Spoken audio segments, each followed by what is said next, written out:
Hello friends, Colonel Failure, Farming Simulator and the Logging Empire of Dreams. You may remember I ploughed that field and gradually lost my mind, but I came to the conclusion that that's not going to be sufficient. So I went out to my old bank account and I went, I need another field. Give me another field. Which one shall I have? Well, unsurprisingly I chose field number 6, please. Delightful. A mere 300 grand. It took me ages to earn it, and mere seconds to spend it. But what have I spent it for? Why? Why have I done this?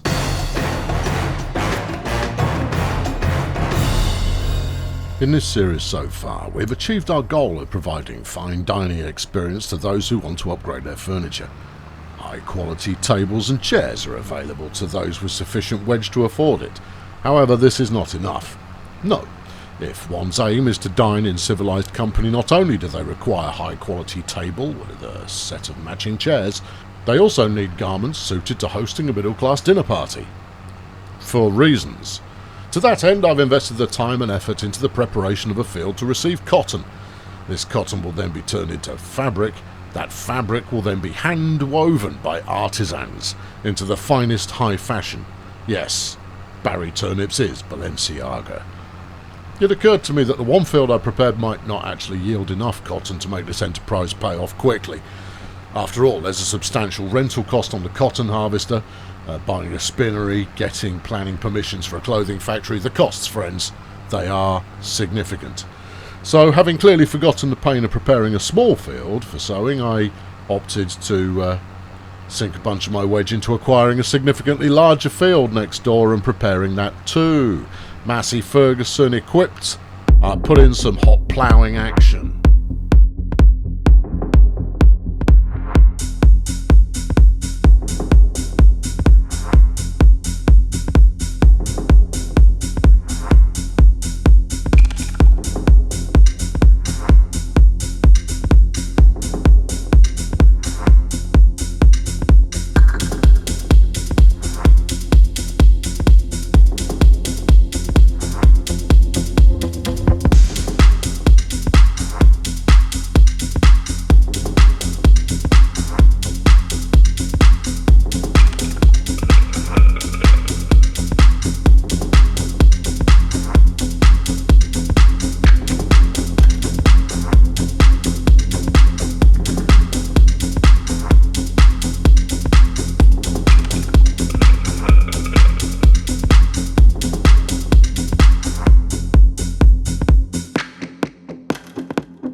good. Right, that's that done then.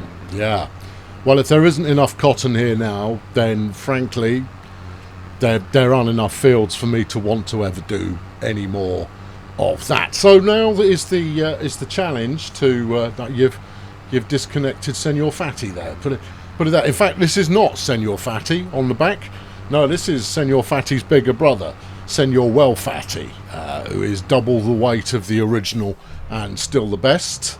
But it's no longer the best, so this is the better than the best.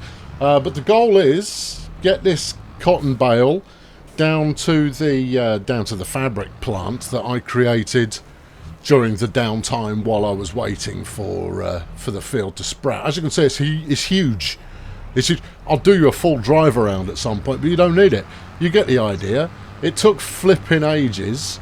And I've got what, 6 bales I think of cotton out the other side of it, maybe even more than that, a lot.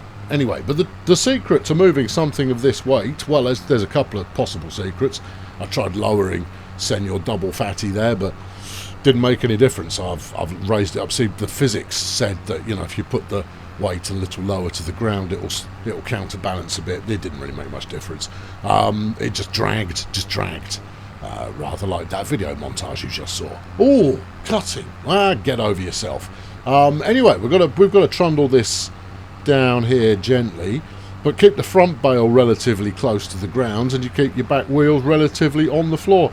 As you can see, there's been a bit of development at the old homestead there, and I'll give you a bit of a walkthrough of that in the next video. Not this one. Oh yeah, bit of a development, but I had some time to fill, so I did. Yeah. No, this one's all about cotton, and therefore we're about cotton. There's been some development down the bottom. Look at this lovely fence work that I've built in here with some lights, and I planted some trees to make it look all super. And then I'd put the thing in the bottom, and it moved the land away from the fence, so I'm going to have to delete that and put it back in again. But by the time you see it in any level of detail, I'll have fixed that, and everybody will be happy, and they'll be rejoicing. Anyway, here we go. Swing round this brilliant piece of fence that I've stuck in. I think it looks the bee's knees, personally. And it will get steady. It will get gobbled up by yonder fabric establishment, spinnery, I think they call it. Except it probably won't get gobbled up, because I think the spinnery is already full at this point. No, it's not. I'm still filling it at this point. I can't remember. It's all a blur. Once you get into hour 16 of this kind of caper, you just kind of go, oh, whatever. Anyway, we've got plenty of bales now stashed up outside the spinnery because it's full.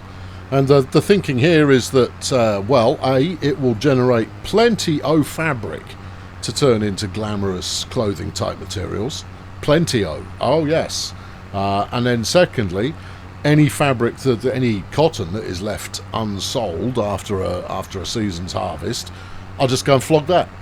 And that's ready money. That is. So yeah. So let's get on to the next phase, which of course is the sheeps. Because sheeps will also provide wool. That's pretty much all they provide. You either kill them and make some money, or you harvest the wool and turn that into additional fabric. Because the spinnery can do a cycle on wool and a cycle on cotton simultaneously, thereby generating double the fabrics. So I've got this nice bit of land that was utterly useless, very small bit of land, stuck a sheep farm on it. And then couldn't remember how to close the doors. Well, I say remember, I couldn't close the doors. I opened them, they opened, no problemo. I mean, even resorting to the menu, couldn't figure out how to close the doors. The sheep don't seem that bothered. They seem to be relatively happy to just stay here. I would say frolicking, but they're not even doing that. They go for a meander once in a while. There's a close-up of a sheep. Yeah, you'll have seen that. That's in the thumbnail, that one. Yep, there you go, sheep. Yeah, pretty good, pretty good. They don't take an awful lot of looking after either.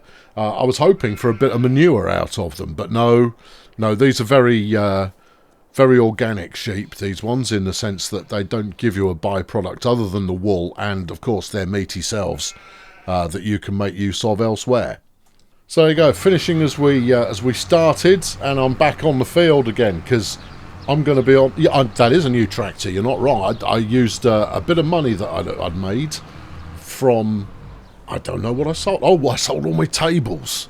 Sold all the tables in November, and I got this tractor in the sale because it's a large tractor. So that articulated red number that I was using earlier on, no, I didn't get on with it. I mean, it was good. The big difference between that and the Massey Ferguson, of course, was it had a bit more grunt to get uphill. So instead of slowing to do the uphill section, it just went, I've got this, fam, no problem at all. It's not going to be an issue. But this class that we got was like 75% off or something ridiculous. So I went, you'll do. It's got quite a lot of the horsepowers, and we're now mulching the leftover cotton bits. I looked high and low to try and find something useful to do with leftover cotton bits. There isn't anything useful you can do with leftover cotton bits. Just mulch them and be happy with your lot in life. So here's me mulching and being largely happy with my lot in life, and that'll wrap it up for today. I've been Colonel Failure. I invite you to step along for the last episode in this series before it switches into a monthly cadence. Oh yeah, a monthly cadence is what we'll do. What we'll do after this, whereby I give you a little insight to what's going on down on the farm on a month-by-month basis. But there's one more episode of this to come yet, and it's going to be magnificent. Subscribe to make sure you don't miss it, and I'll catch up with you next time. Thanks for watching. Cheerio.